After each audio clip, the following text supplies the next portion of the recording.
They say silence is golden, but in my family, silence was the currency of betrayal. My name is Jennifer Wilson. I'm 33, founder and CEO of WebFear Solutions, a company I built from the splinters of my youth and the grit I learned watching my parents clip coupons in a faded kitchen with a leaky faucet they never got around to fixing. I took those memories, the ones they tried to polish with platitudes, and forged them into a $10 million enterprise. My drive wasn't born from ambition. It came from necessity. I was the fixer, the responsible daughter, the one who never asked for much because I knew there wasn't enough to go around. But they took that steadiness and turned it into entitlement.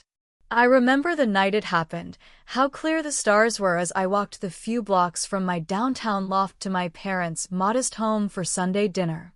I'd just secured a major contract, the kind of deal that sends ripples through boardrooms, and I was glowing. Not from ego, but from the hope that maybe, just this once, they'd see me. We sat at the table, the scent of rosemary chicken mixing with the faintest whiff of my mother's vanilla candles. My younger sister Charlotte chattered about a new yoga retreat she wanted to attend, and my father nodded approvingly. "Sounds like something you need," he said. She smiled, soft and entitled, the kind of smile only the loved child knows how to wear. I waited for a moment to share my news, but before I could speak, my father reached into the drawer by the phone and handed me an envelope. "Got something for you," he said. His tone was casual, too casual. Inside was a notarized letter, formal and cold. Legal. "We, Richard and Margaret Wilson, do hereby transfer all shares and related decision-making authority of WebFear Solutions, currently held under family trust, to Charlotte Wilson." I looked up. My mouth moved, but no words came. Charlotte was watching her nails. My father leaned back in his chair, arms folded. "She needs them more," he said, as if that settled it. My mother nodded. "You'll be fine, sweetheart. You always land on your feet." And then he said it. The sentence that would crack the foundation of everything I had endured and built upon. "You can always make money. She can't." I don't remember putting down the paper.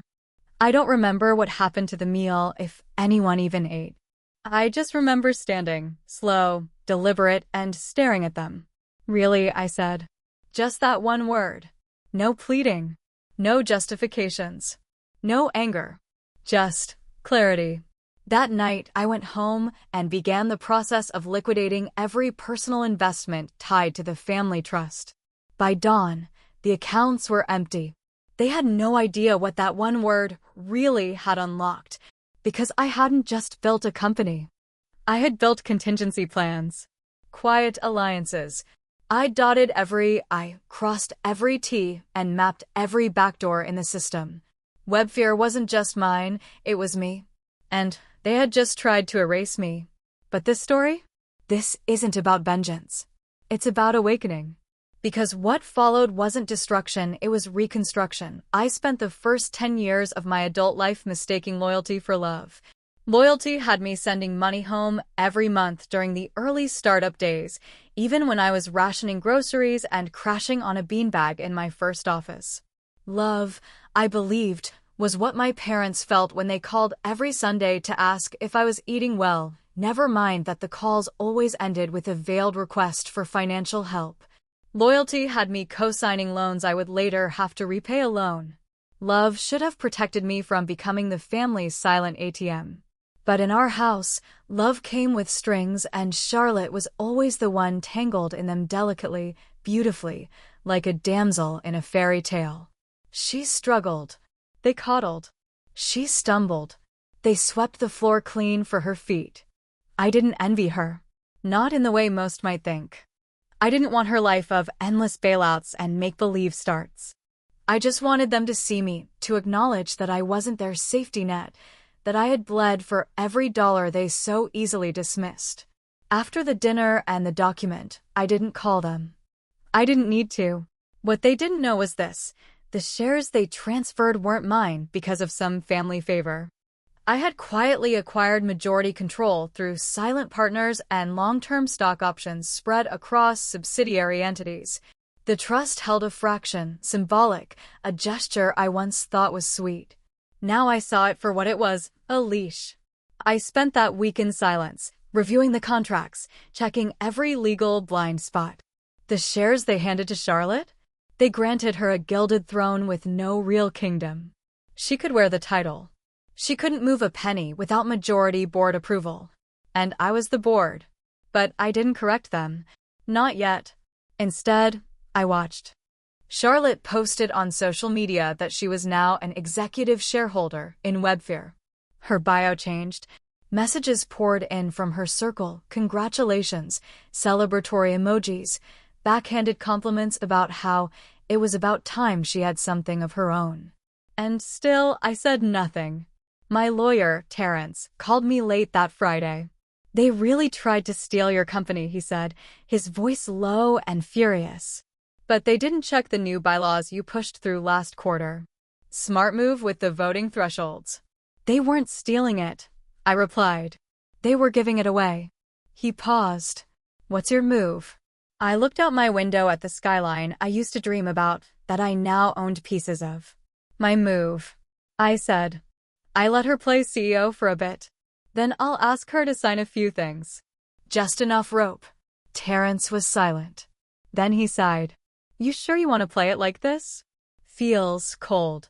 I smiled, though he couldn't see it. Cold. I whispered. It's not cold, Terry. It's math. And they taught me to value numbers more than feelings a long time ago.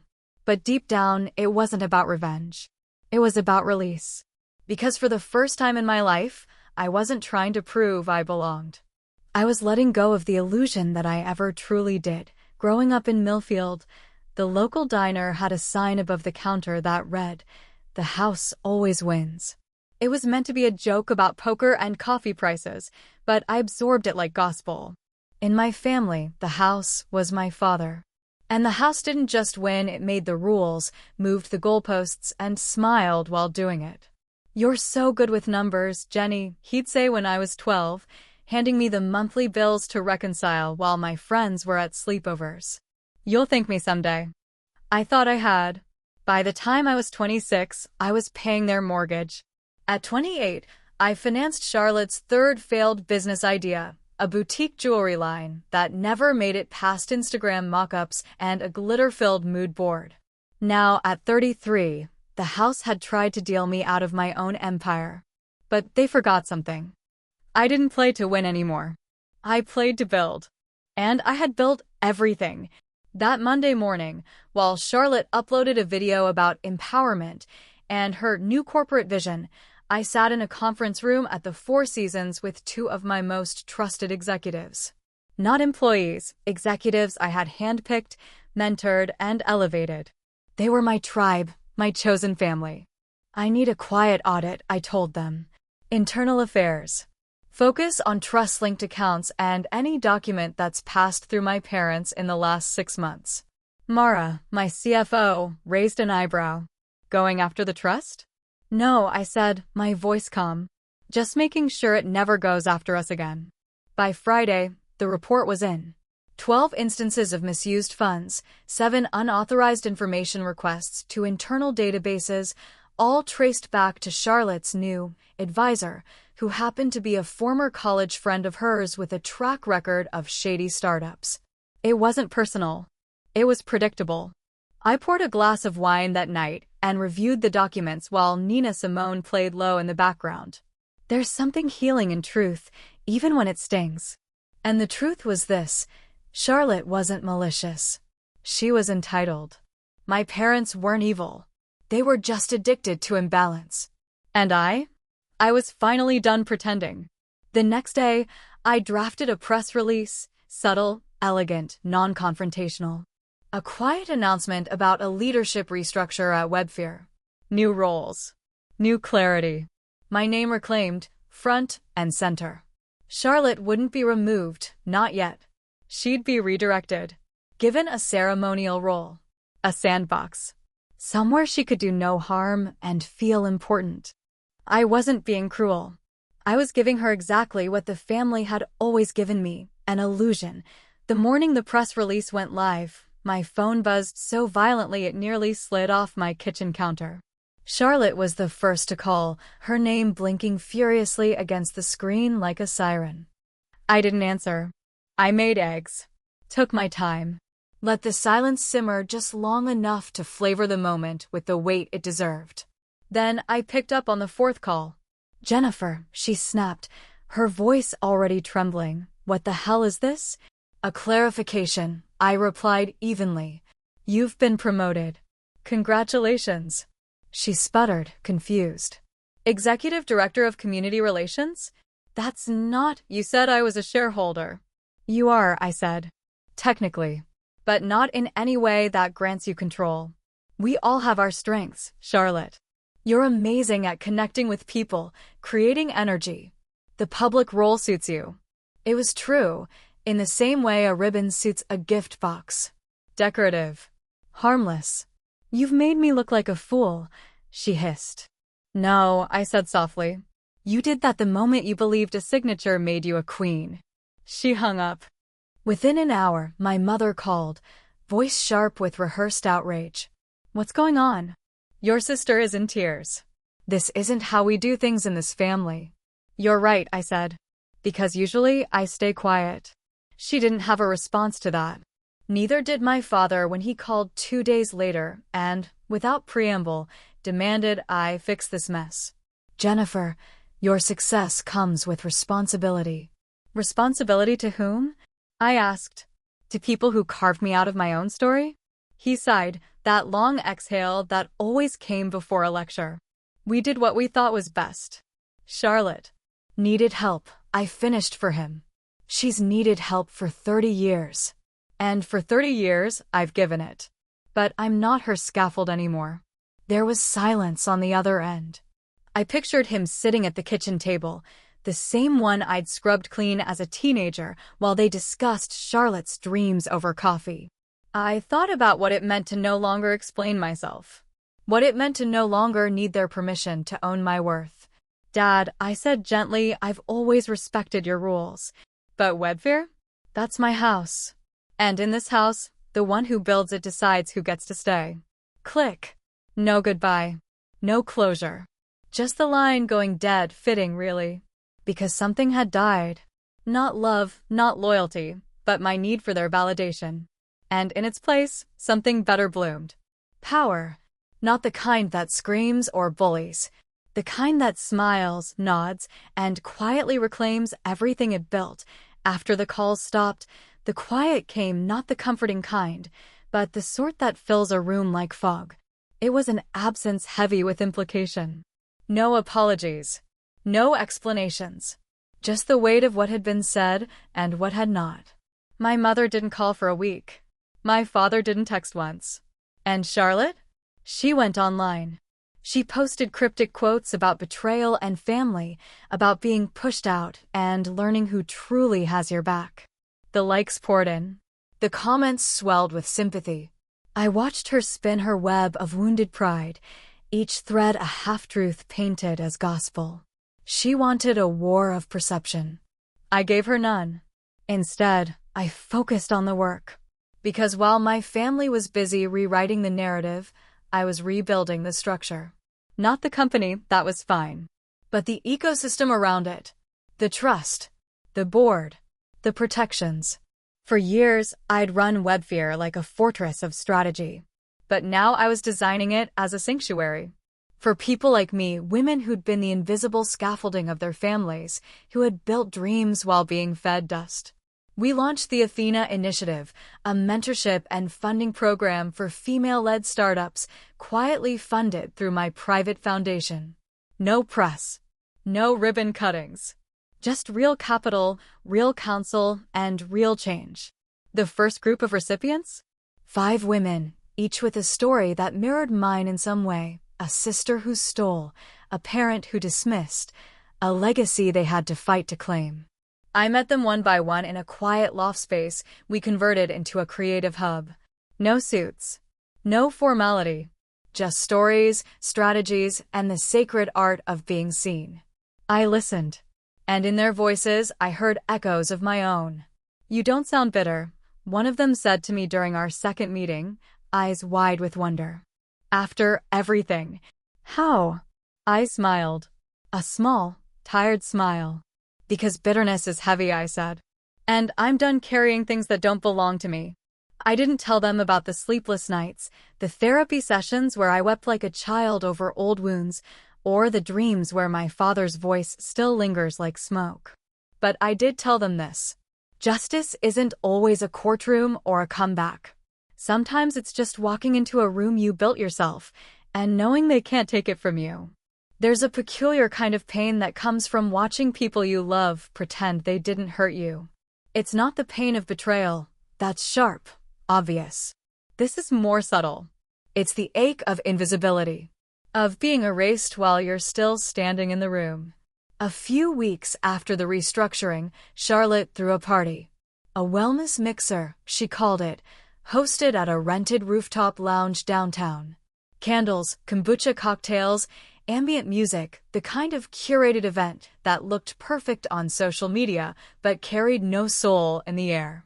She posted pictures with CEOs she barely knew, tagged them as friends, and captioned each shot with vague empowerment slogans. People asked where I was. She told them I was on sabbatical. That word rang like a bell. A calculated strike. Charlotte knew exactly what she was doing. And still, I didn't respond. I had learned, finally, that truth doesn't require a megaphone. It only needs a foundation. And mine was rock solid. While she chased optics, I was negotiating a quiet merger with a European firm that would double Webfear's international reach. While she clung to borrowed clout, I was meeting with lawmakers about digital ethics, rooms she would never be invited into. I didn't need to explain myself, because those who matter already knew. Like Mara, who stopped by my office one evening, dropping a thick file on my desk. Everything you asked for, she said. And something extra. I opened the folder. It was a list: names, numbers, movements. Every time Charlotte had tried to leverage her role for access. Each time someone from the family trust attempted to manipulate back-end systems. At the bottom, Mara had written a single sentence: "The walls are closing in on their illusions." I stared at that line for a long time. Then I did something I hadn't done in years. I laughed. Not bitterly. Not cruelly. Just freely. Because for the first time, the fight wasn't mine. It was theirs, with reality, with consequences, with the mirror I no longer held up for them. I had my own reflection to tend to now. And what I saw was someone no longer waiting to be chosen. I was the choice. It was a cold Tuesday when I returned to Millfield. Just a day trip, nothing ceremonial. No one knew I was coming, not Charlotte, not my parents, not anyone who mattered to the people I used to be. I needed closure. And sometimes closure isn't a conversation. Sometimes it's just standing where something broke and realizing you didn't. The house looked smaller than I remembered. The paint was peeling. The shutters were crooked. Funny how a place that once felt like a fortress could shrink when you stopped measuring it by how much you needed to belong. I didn't go inside. Instead, I walked the old loop, past the elementary school, the corner store where I used to stock up on notebooks and sour candies, and finally, the library. The place where I first fell in love with ideas that weren't mine. Where I read about women who had been dismissed, forgotten, written off, and then rewrote their stories in ink too bold to ignore. I sat on the library steps, sipping coffee from a paper cup and watching people go by. No one recognized me. That felt like a gift. After an hour, I walked back to the car just in time to see my father pull into the driveway. He looked older. Slower. He didn't see me. But I saw him hesitate as he looked at the mailbox, as if remembering something or someone. For a split second, I wondered if he felt it, the absence, the severed tie that could no longer be mended with Sunday dinners or apologies that never came. I didn't wave. Didn't speak. Just got into the car and drove away, with the quiet satisfaction of someone who had returned not for forgiveness, but for confirmation. And here was the truth. I had survived the place that tried to shrink me. Better yet, I had thrived. Weeks later, I received a letter addressed in a delicate, looping script I didn't recognize. Inside was a card, not fancy, just plain ivory stock. It read, "Dear Ms. Wilson, my name is Elena Ramirez. I was your grandmother's nurse during her final year. She often spoke of you with great pride, though she feared you'd never know it. I found this among her things and felt it should reach you." Tucked inside was a smaller envelope sealed with red wax. My heart slowed as I opened it. My grandmother had passed when I was 22. Complications from pneumonia, they said. But what no one ever explained was why I hadn't been called. Why I had only learned of her passing from a cousin's Facebook post 2 weeks later. My parents claimed it was a hectic time, that no one meant to exclude me, but the wound never closed. Until now. Her letter was short. "Jennifer, if you're reading this, it means I had to go without saying what I needed to. I see you. I always did. The quiet one. The builder. The girl with too many ideas and not enough permission. Don't let them tell you your strength is arrogance. It's foundation. And foundation, my darling, is what holds everything up when the rest crumbles. Love always. Nana." I sat in my office, staring out at the skyline I had once longed to be part of, and cried for the girl who had packed away her hurt in silence. For the woman who had mistaken worth for compliance. And for the grandmother who saw what no one else had dared to say aloud. That night, I added a new name to the Athena Initiative. The Nana Grant. For women over 50 starting businesses after a lifetime of being unseen. Not for headlines. Not for press. Just for justice. Because sometimes, the most powerful legacy isn't in what you leave behind. It's in what you finally give to those who remind you who you are. One morning, Charlotte showed up at my office. No appointment. No warning. Just a text that read, "I'm downstairs. We need to talk." I almost didn't let her up. But something in me, curiosity, closure, maybe even compassion, overruled the instinct to ignore. I met her in the private conference room, where the glass walls turned opaque at the touch of a button. She sat at the long table, a little too still, her designer handbag perched beside her like a shield. I didn't sit. "I won't stay long," she said quickly. I need to know. Why did you do it?" I raised an eyebrow. "You mean why did I not let you take over what I built?" "No," she said, her voice sharper now. "Why did you let me believe I had?" I leaned back against the wall, arms folded. "Because part of me wanted to see what you'd do with the illusion." She flinched, just slightly. "I never asked for you to hate me," she whispered. "I don't," I said. "Hate is personal. This was structural." Charlotte looked away, blinking fast. The silence stretched between us like a rope we had both stopped pulling on long ago. "You don't know what it's like," she murmured. "Always being the one who needs help. Always being treated like I'm fragile. And yet," I said gently, "you cashed every lifeline. Wore every borrowed crown. Took and never asked who it came from." "I'm not you," she snapped. "I can't be perfect." I laughed, not cruelly, but with something resembling relief. "Charlotte, I was never perfect. I was just tired. And no one noticed." She went quiet. And then, to my surprise, she said something that felt real. "I think I always knew you were the strong one," she said. "I just didn't want to see it. Because if I did, I'd have to admit I was the shadow." We stood in that fragile space for a moment longer. Then she stood, gathered her things, and walked to the door. Before she left, she looked back once, eyes softer than I remembered. "You don't have to forgive me," she said. "But I needed to say I'm sorry." And with that, she was gone. I didn't cry. But I did sit down after she left, in the same chair she had just vacated. Because the truth is, sometimes the apology you think you'll never get finally comes. And when it does, it doesn't erase the past. It just unlocks the next chapter. After Charlotte's visit, I didn't speak of it. Not to Mara, not to my board, not even to the closest friend who knew every page of my past. It wasn't secrecy. It was reverence. Some moments are too sacred for commentary. But something inside shifted. Not dramatically, no grand revelations, No cinematic sunrise epiphanies. Just a lightning. Like walking through the same hallway and realizing you're no longer carrying a bag full of bricks. I stopped checking her social media. I stopped wondering what my parents were saying about me to their friends. I stopped answering the phantom phone in my head that always rang with old doubts. Instead, I began to notice my life again. The quiet thrill of morning espresso on the balcony.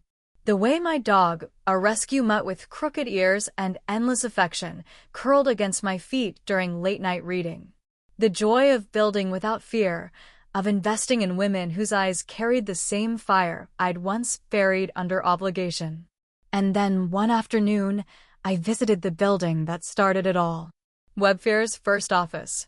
It had been sold, refurbished, turned into a co-working space for freelancers and startups. I walked the perimeter slowly, fingers grazing the old brickwork, now painted white. I found the corner where my desk used to be, a hand-me-down table with a flickering lamp and a chair that creaked when I leaned too far. This was where I'd cried after being turned down by my 15th investor. This was where I'd signed my first real client. This was where I dared to believe I could make something of my own, even if no one thought I could. I left a donation envelope with the front desk on my way out. No name, no explanation. Just a note that read, "For the next girl building something in the dark." Because walking away didn't mean forgetting.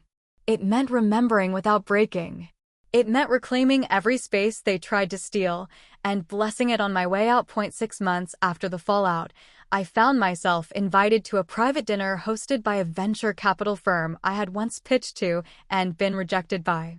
They'd called my ideas niche, my projections overconfident.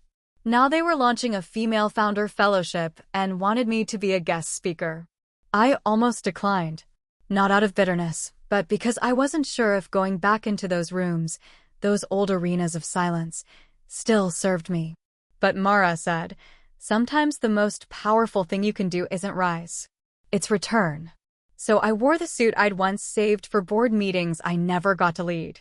I walked into that glass-walled penthouse, a skyline behind me, and for once, I didn't feel like an intruder in a borrowed scene. I belonged. Not because they finally saw me, but because I no longer needed them to. The event unfolded in the usual way: cocktails, curated introductions, rehearsed laughs. Then came the speech. I stood before the crowd, scanning the sea of ambition and expectation, and told them the truth. I didn't build Webfair because I wanted to prove something, I said. I built it because I was tired of apologizing for being too much. I paused, letting that hang in the air. For years, I gave time, money, silence.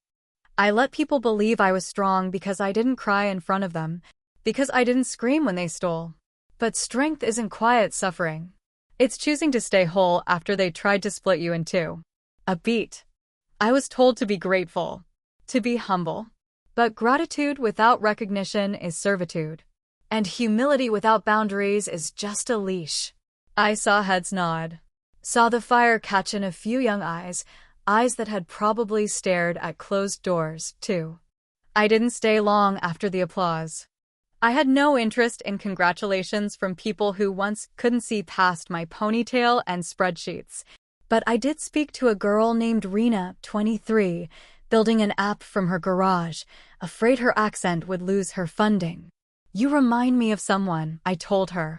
She asked who. Myself. Just before I realized I was never too much, just too early. And then I left, my heels echoing softly down the marble hall. Not triumphant. Just free. Some evenings, I'd sit in front of the floor-length mirror in my bedroom, not to check makeup or plan an outfit, but to look at myself like a stranger might. There were faint lines near my eyes now, the kind that came from years of squinting at screens and swallowing words. My hair had more silver than before, and I wore it that way, not out of rebellion, but because I had earned every thread of gray. I would study the face I used to hide behind humility. And I'd ask her quietly, "Do you recognize yourself now?" The answer came in moments. When I turned down partnerships that smelled like chains wrapped in ribbon. When I met with young founders and didn't lead with my resume, but with my scars. When I wrote checks from my own foundation and remembered every overdraft fee I'd once paid while waiting for a client to believe in me. Recognition wasn't a single moment. It was a series of quiet arrivals. I kept a map on my wall, not of the world, but of my own. Milestones, heartbreaks, the apartment where I started, the office where I first cried in a bathroom stall after being belittled in a pitch meeting. And I pinned the spot where I made my first hire. The place where I told my parents no and meant it. Each pin wasn't a destination. It was proof. Proof that even if they'd never seen me, I had found a way to see myself. And when you start to see yourself clearly, not as a mirror of their needs or a shadow of their hopes, but as your own fierce, flawed, formidable self, the world begins to respond differently. Not always with applause. Sometimes just with space. And space, when you've grown up squeezed into someone else's narrative, feels like oxygen. Autumn had crept in quietly.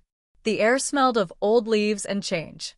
It was during one of those late October evenings, when the sun lingers just long enough to mourn its own departure, that I sat down and wrote the letter. Not to Charlotte. Not to my parents. To myself. I'd found an old notebook while cleaning, the kind with faded edges and pages that crackle when turned. Inside were goals scribbled in a younger hand. A list titled "Things I'll Buy When I Make It." Most were simple.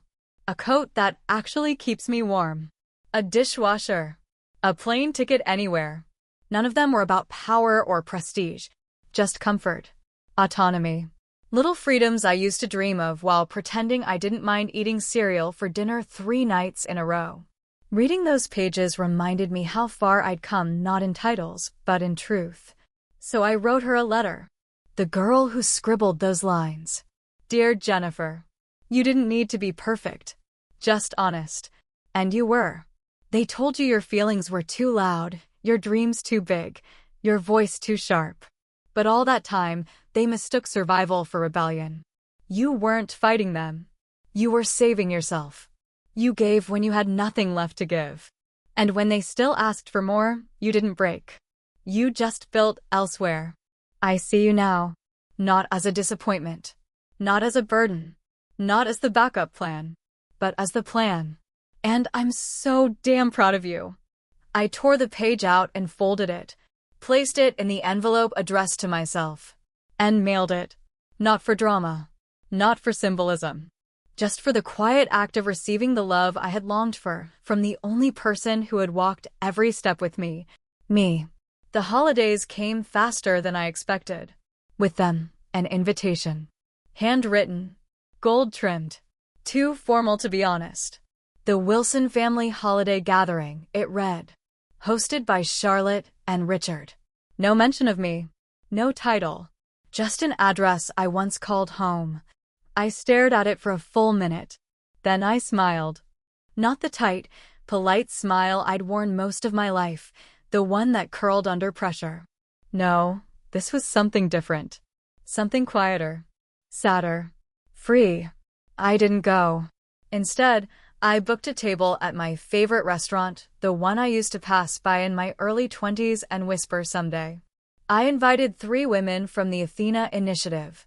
None of them wore heels that night. We laughed too loudly. Shared wine and wounds. It felt like family, the kind you build when the one you were born into breaks you. Around dessert, my phone buzzed. It was a photo from a cousin. The family gathered around a fireplace, smiles forced, glasses raised. Charlotte stood in the center, shimmering in sequins. My father at her side, hand on her shoulder like a trophy shelf. Underneath was a message, "Wish you were here." I didn't reply. Not because I was angry. I wasn't. But because I finally knew what it meant to not need the room that never made space for me. That night, as snow kissed the city and laughter echoed against the walls I had chosen for myself, I felt a kind of peace that no apology could ever deliver. Let them have their holiday.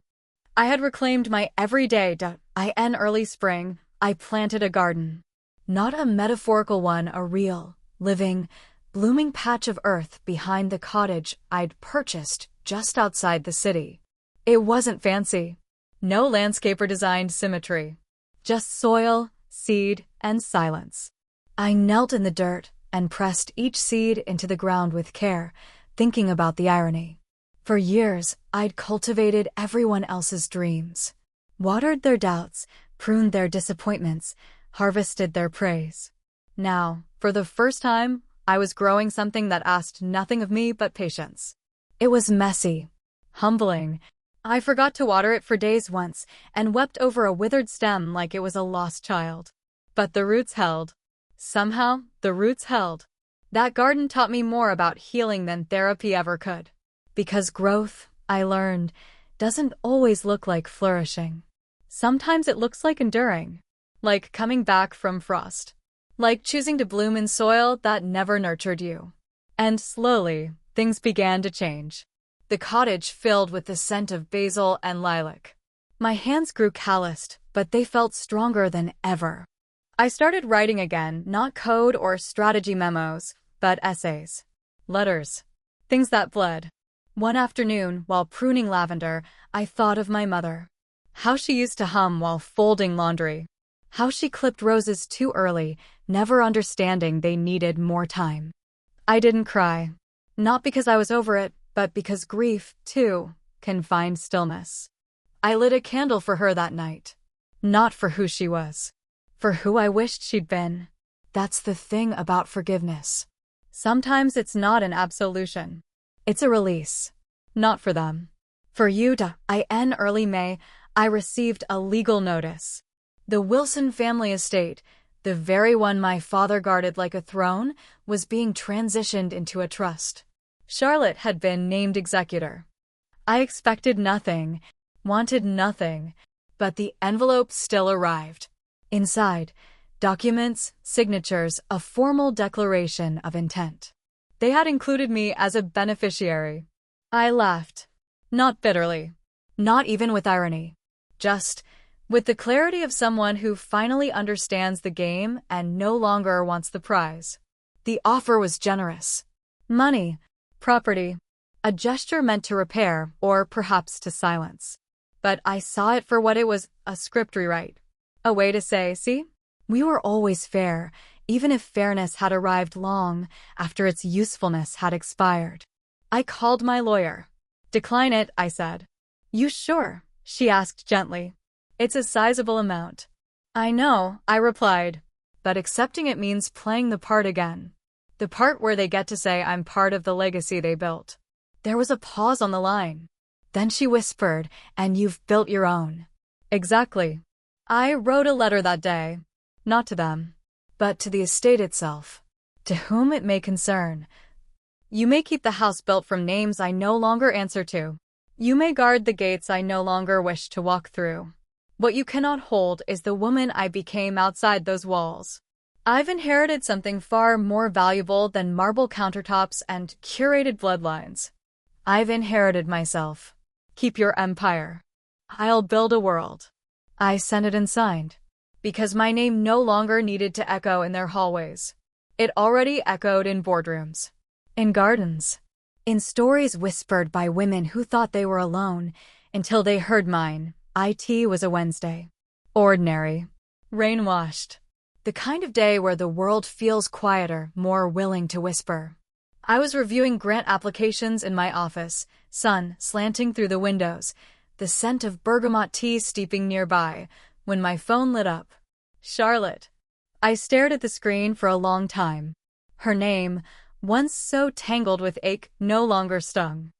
I answered. Hi, she said. Silence. Then, I didn't expect you to pick up. I didn't expect you to call, I replied. She laughed, but it cracked at the edges. I heard what you did. About the estate. Of course you did. More silence. Then, with a sigh, she said, you always were better at walking away. I keep trying to win something that never really fit. I waited. No rescue. No response. Just space. I'm sorry, she said again, this time softer. Not for what I took. For not realizing what it cost you. That landed. Because sorry wasn't a word I needed. But understanding, that was a different currency. I hope you find your thing, I said gently. Not the thing they give you. The one you build. I'm trying, she whispered. Good. And that was all. We didn't promise to meet for coffee. Didn't cry. Didn't peel back years of tangled memory. Sometimes, healing isn't a bridge. It's a small path carved by a single, unexpected call, one that says, I see now what I didn't before. And even if that path never leads back to where you were, it's enough to know it's there. It was nearly summer when the Athena Initiative's first annual retreat took place. We chose the Hudson Valley, a place where the air felt like breath itself and the trees whispered things you forgot you knew. 20 women. 20 stories. All different. All familiar. We met in a sun-drenched hall that smelled of old pine and possibility. No podiums. No icebreakers. Just chairs in a circle and space for truth. One by one, they spoke. About building businesses out of grief. About leaving marriages that swallowed their names. About raising children in closets of borrowed dreams. And then it was my turn. I stood. But I didn't talk about web fear. Or the inheritance I refused. Or the sister who apologized too late. I talked about the room. The one I had dreamed of as a girl. A room where I didn't have to make myself smaller. Where I didn't have to apologize for my ambition, or my silence, or the way I cried in private so no one would call me fragile. A room where I could breathe. And I told them that this circle of women, this sanctuary of earned wisdom, was that room. Not perfect. Not painless. But ours. Afterward, a woman named Imani approached me. Mid-40s. Widow. Startup founder. She looked me in the eyes and said, I thought I needed to be saved. But now I know I just needed a door. And I smiled, heart cracking open in a way I didn't know it still could. Because that's the real legacy. Not the company. Not the house. But the key. To every door they said we couldn't enter, there's a journal I keep now. Not for strategy. Not for profits. A personal ledger. One column. What they took. The other. What I gained. It started as a way to make peace with the imbalances, the quiet theft of time, of energy, of belief. What they took. My childhood savings. My college opportunity, redirected into obligation. Recognition at every family table. A grandmother's final goodbye. What I gained. The ability to build something from nothing. A company run on values, not vanity. A sisterhood of women who call me not boss, but builder. My own voice no longer borrowed, no longer silenced. The list grew. Not as proof. As perspective. Because healing doesn't mean pretending you weren't harmed. It means understanding the harm without letting it define your worth. And somewhere between those columns, I found the balance I'd spent years seeking from people who never knew how to give it. One evening, while updating that ledger, I wrote a third column. Just one line. Who I became. Because that's the story they'll never be able to rewrite. Not in trust funds. Not in gossip. Not in gold-inked invitations. They wrote me out. And I wrote myself back in. Not as the villain. Not as the victim. But as the author. There's a painting in my office. Not grand. Not loud. Just a small canvas, brushstrokes of deep indigo threaded with silver. A horizon that never quite reveals where sky ends and sea begins. I commissioned it from a young artist who reminded me of myself at 22, full of vision, starved for validation. When she handed it to me, she said, I call it the silent thread. For all the things we carry without words. And that title stayed with me. Because that's what I had been. Not the storm, not the savior, not the spectacle. Just the silent thread, holding it all together while they frayed the seams. Invisible. Until I wasn't.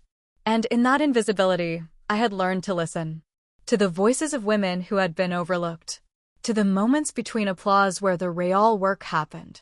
To the still, steady knowing that I didn't need a seat at their table because I had built my own. And they would come.